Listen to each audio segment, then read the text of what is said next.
Γεια χαρά φίλες και φίλοι, τι κάνετε, μαντέψτε. Βλέπετε ένα καινούριο βίντεο review από το Heroes for a Day. Είμαι ο Αργύρης και αυτή τη φορά θα γυρίσουμε πάλι σε ένα franchise που είχαμε πάρα πολύ καιρό να πιάσουμε στα χέρια μας. Τον Spawn, φυσικά από την McFarlane Toys. Ο Spawn κλασικά ξέρετε ότι ο Al Simmons γυρνάει από την κόλαση, γίνεται έτσι γίνεται αντιήρωας έτσι στα σκοτεινά με την στολή του που κάνει διάφορα. Υπήρχαν όμως γενικότερα και στις φιγούρες και στα κόμιξ διάφορες εναλλακτικές μορφές, έτσι, διάφορα πράγματα έτσι όσον αφορά τον Spawn, και ένα από αυτά ήταν και ο Mandarin Spawn, δηλαδή αυτός εδώ. Ο Mandarin Spawn στη φεουδαρχική Ιαπωνία ήταν ένα πλάσμα, αν θυμάμαι καλά από το κόμικ, πρέπει να βγει και γύρω στο 2007.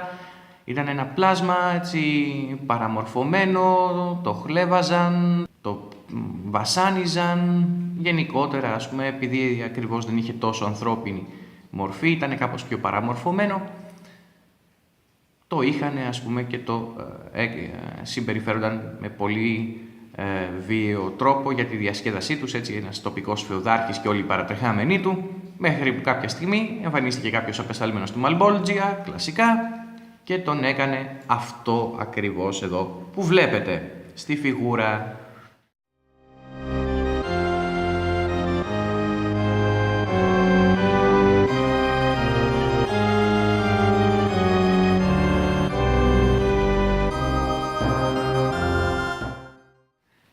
Δεν σας λέω τη συνέχεια, διαβάστε το κόμικ. Ήτανε το Spawn τεύχος 165, αν θυμάμαι σωστά.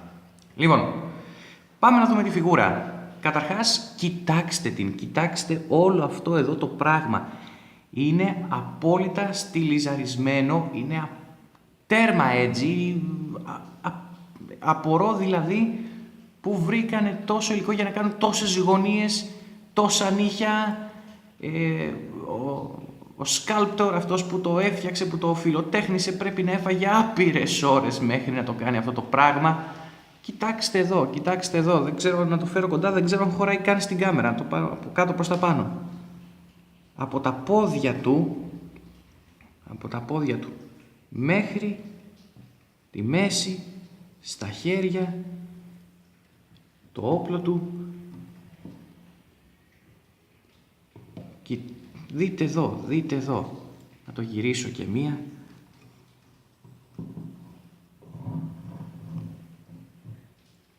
Έχει καρφιά, έχει spikes παντού, πιθανόν και σε σημεία που δεν θα θέλατε να ξέρατε ότι υπάρχουν.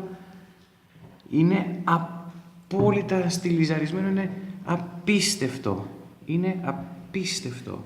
Μάλλον θα αρχίσω να μετακινώ την κάμερα γιατί δεν νομίζω ότι πλέον βολεύει να μετακινώ τη φιγούρα. Δείτε εδώ.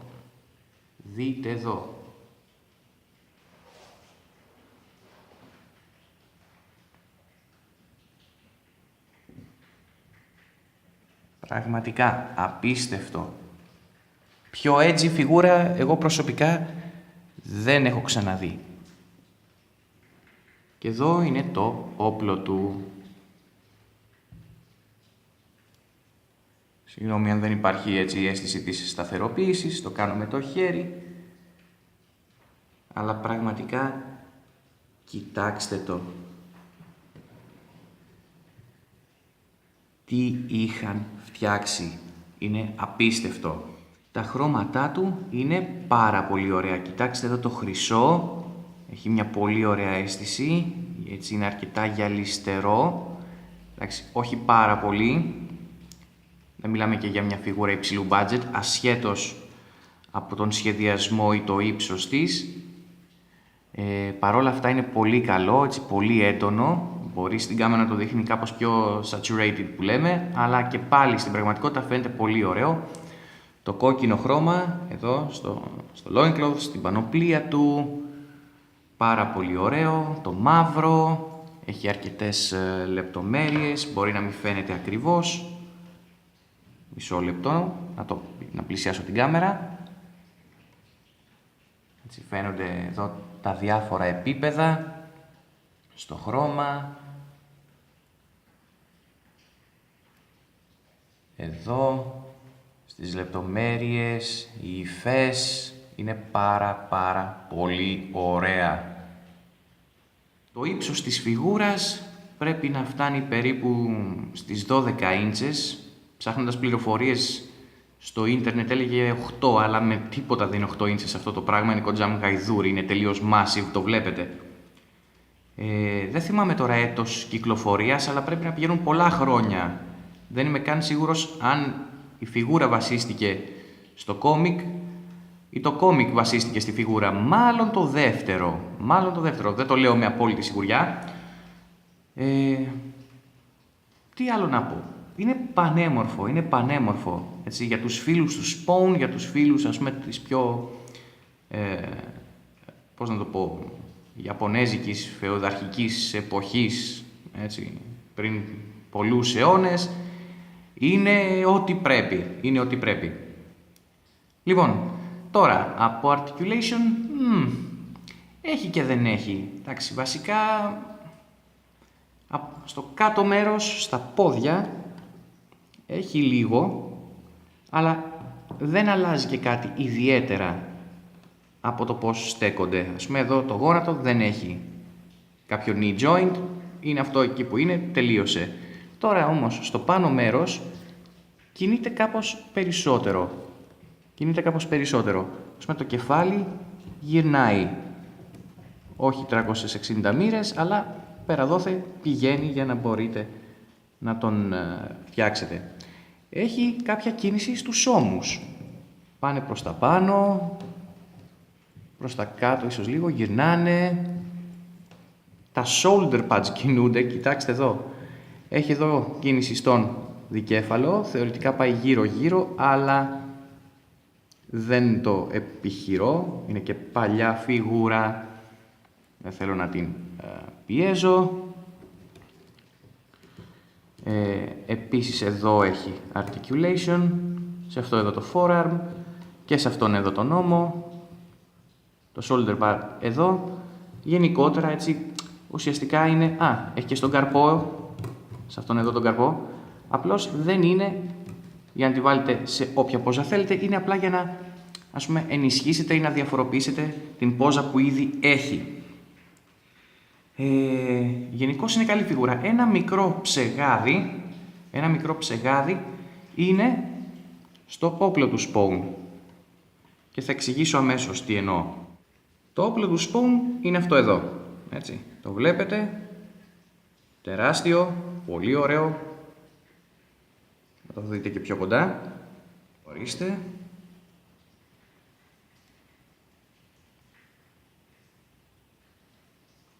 Πάρα πολύ ωραίο, έτσι τα σκαλίσματα με τους δράκους και όλα αυτά.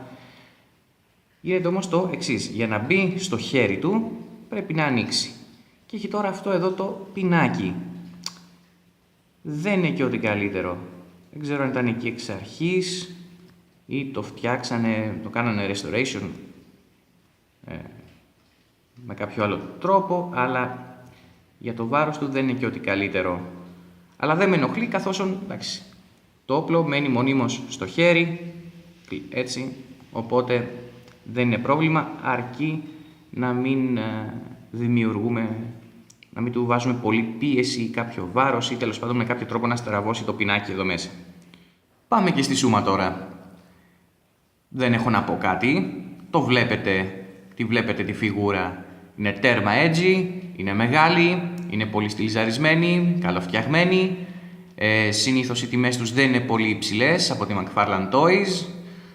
Πολύ δηλαδή οικονομικές σε σχέση με το προϊόν που προσφέρουν. Τώρα δεν ξέρω, σε βιντατζάδικα ή στο ίντερνετ θα βρείτε κάτι σχετικό, αν ψάξετε και άμα σας ενδιαφέρει. Αν είστε φαν του Spawn ή της φεουδαρχικής εποχής της Ιαπωνίας με τους σαμουράι κτλ, τότε τη συνιστώ ανεπιφύλακτα. Λοιπόν, όσο για το Heroes for a Day, μπορείτε να μας βρείτε στο Facebook, μπορείτε να μας βρείτε στο Twitter και έχουμε και νέο supporter στο monkeybros.gr, ένα πανέμορφο site για ό,τι έχει να κάνει με την pop κουλτούρα, οπότε μπορείτε να δείτε και παλιότερα βίντεο μας εκεί πέρα, ανεβασμένα, και άμα θέλετε κάντε like, subscribe, μοιραστείτε το βίντεο, δείξτε μας την αγάπη σας, πείτε ό,τι σας αρέσει ή δεν σας αρέσει στα σχόλια και τα λέμε την επόμενη φορά. The Heroic continues.